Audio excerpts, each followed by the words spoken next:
Since the time I was a kid, I always enjoyed watching animation. To this day, I still watch animation. So I thought to myself, why don't I learn animation? After all, I'm good at drawing, so coming to learn animation. So join me. Program here, I'm using Rough Animator.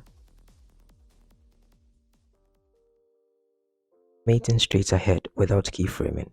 Have an idea of what you want to convey and how you want to do it.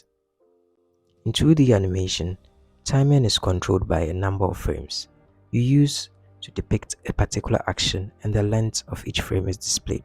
So as you can see in this video, I'm drawing on one frame, so each ball will stay on one frame.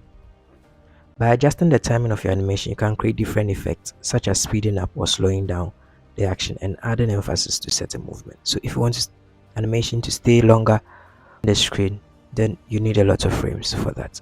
So I'm animating in 24 frames per second, and that's the best standard. So this is just a simple ball practice animation. So I started by drawing the line of action. As you can see, the red lines that you can see are the previous drawings that I have made.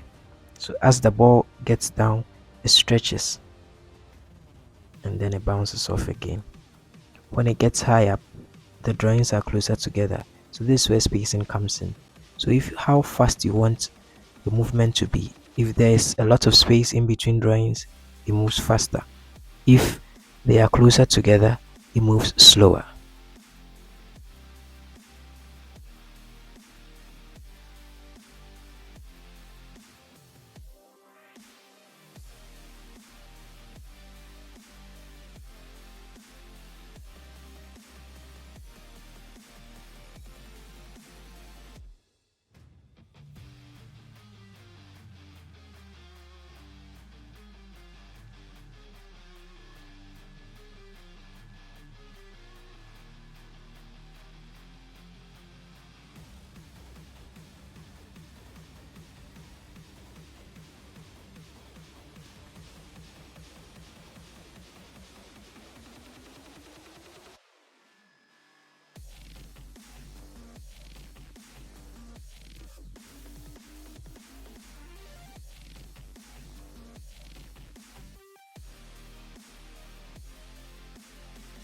So this is how the finished animation turned out. I think the ball looks bouncy, so I think I've achieved something.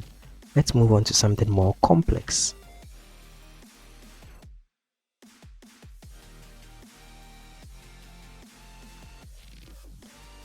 So here, I tried animating in perspective, the same bounce and ball practice, but animating this in perspective. So the ball closer to me would be bigger, and as it bounces off, it gets smaller and smaller till it fades into the distance. So I drew a grid, then I began. Each ball stays on one frame, as you can clearly tell up there.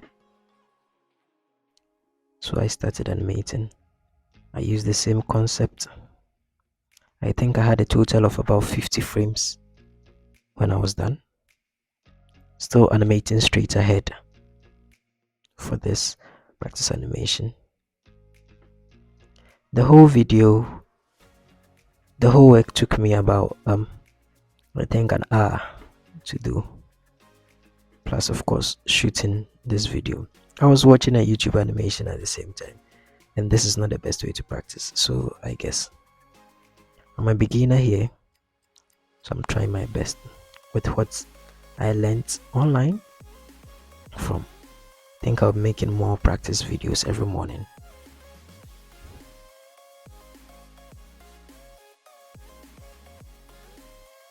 Here I started adding some shading, should I say shadows, to the ball to make it a little bit solid.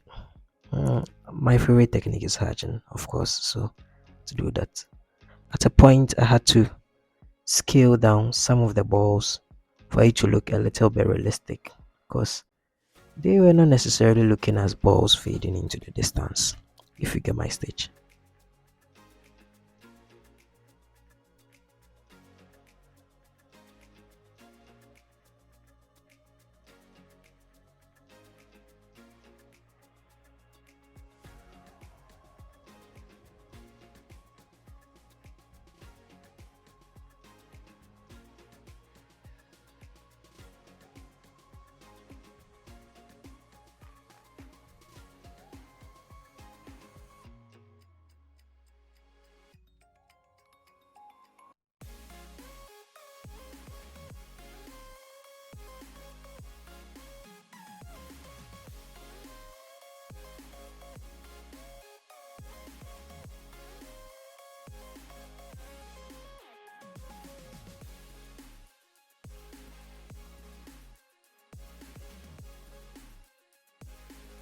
So here, just still manipulating, making sure the ball looks smaller. So this is how it turned out. Hope you like it. Keep practicing.